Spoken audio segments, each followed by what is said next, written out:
السلام عليكم ورحمة الله. اليوم أنا جاي للكامب نو خصيصا شخص مميز لتشجيع برشلونة. اليوم راح أعمل لقاء مع شخص معروف لكل البرشلونيين.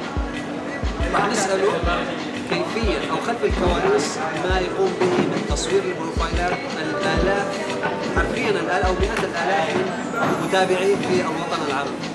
اليوم راح يكون مع أخي وصديقي فؤاد يلي راح يحكي لنا أكثر تفاصيل عن طريقته في تصوير البروفايلات من كامله وطريقة تشجيعه لنادي برشلونة. السلام عليكم أخي مصطفى، حياك الله. فؤاد كم سنة صار لك بالنسبة؟ صار لي هنا في إسبانيا منذ سنة 17 يا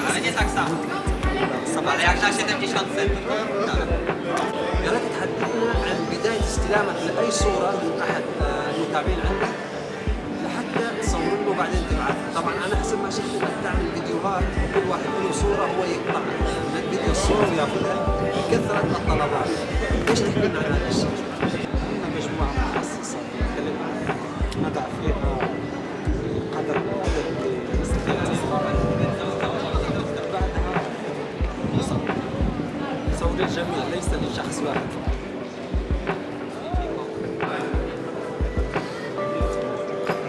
ولا الشخص أرد عليه في الخاص. هذه مخصصين مجموعة هنا بالتليجرام يحطوا لنا الصور.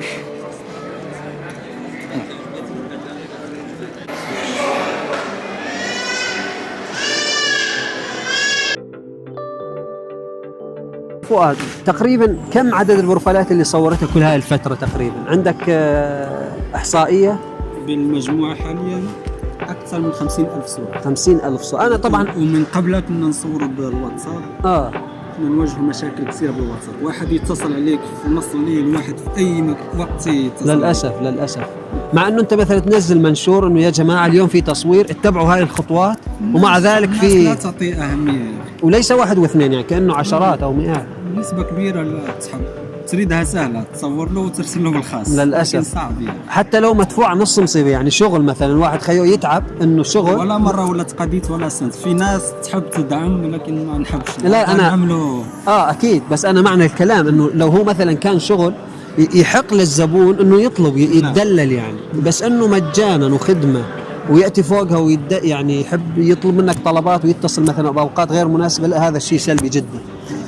طيب غدا ان شاء الله الكلاسيكو، ايش توقعاتك للكلاسيكو؟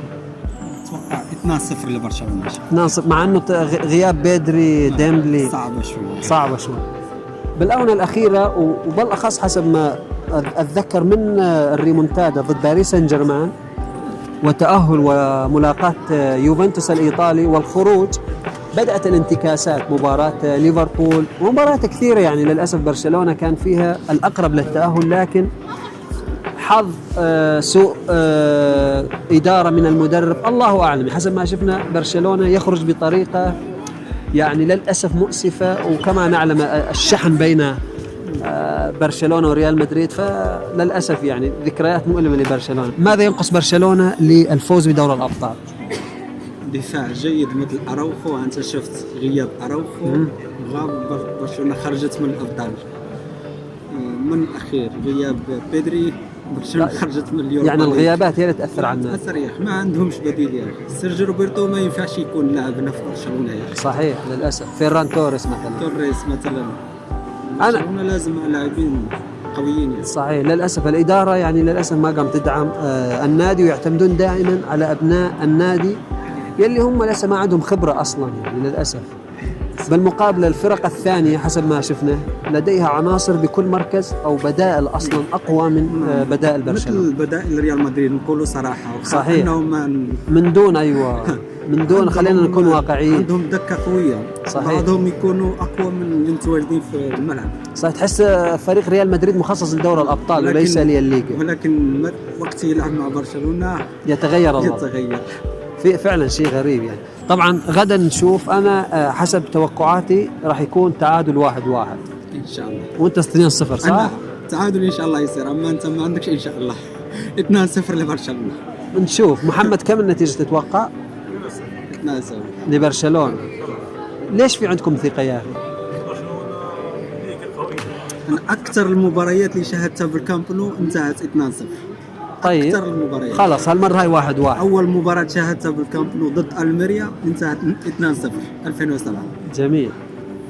وبعدها طيب. الكلاسيكو 2009 2-0. جميل.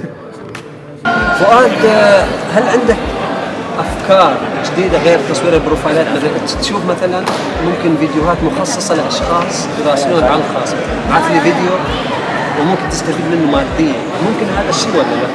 ولا مرة استفدت من طيب انت ليش ما تستغل هذا الشيء مثلا وتستفيد منه ماديا؟ وصلت رسائل كثيرة الناس تحب تدعم، دائما أرفض.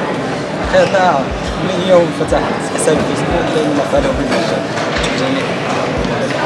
السؤال يلي كل متابعين فؤاد يسألوه، من وين دخل فؤاد؟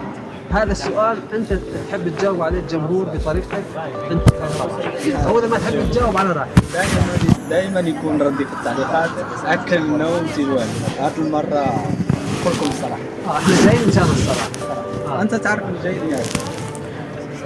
كنت اشتغل مع رئيس نادي ثالثة بالهواس هنا في اسبانيا، وهذا الرئيس كانت عنده شركة كنت اشتغل معه، ونفس الوقت كنت اذهب معه اشاهد المباريات.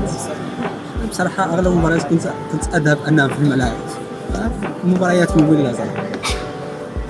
بعدها اشتغلت معه، جاء يوم مرت من رجلي، عملت عملية جراحية، الدولة أعطتني راتب تقاعد لحد الساعة لا أشتغل، دائما أكل نوم تجوال. هذا بنهاية الفيديو أحب أشكر الصديق فؤاد على هذا المجهود، وإن شاء الله موفق فؤاد بحياتك وتظل دائما برشلوني. تحياتي لك صديقي. حب الكواليس أكيد ما ننسى الأخ والصديق محمد عياد. عياد